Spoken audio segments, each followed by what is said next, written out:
What settings balance on camera, flash, and ambient light? Imagine capturing a scene where both the background and your subject look just right without one overpowering the other. That's what balancing on camera, flash with ambient light is all about.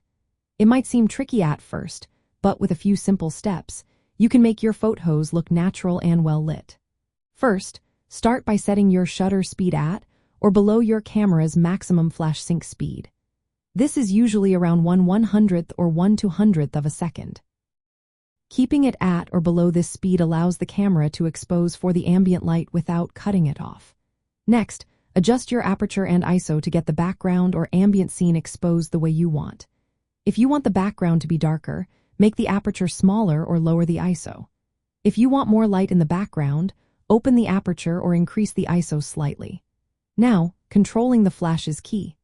Set your flash to manual mode so you can adjust its power precisely. Lower the flash power if your subject looks too bright or increase it if they are too dark. Remember, flash exposure mainly depends on the aperture and flash power, not the shutter speed. Since the flash duration is very brief, changing the shutter speed only affects the ambient light, not the flash. Adjusting ISO helps fine-tune both the ambient and flash exposure. A good rule is to increase ISO enough to brighten the scene but not so much that noise becomes a problem. To get it just right, use your camera's metering or a light meter. First, measure the ambient light to see how much light is hitting the background. Then, meter the flash separately to see how much light it produces.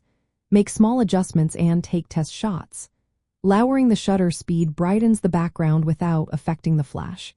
Changing the aperture affects both the background and the flash equally.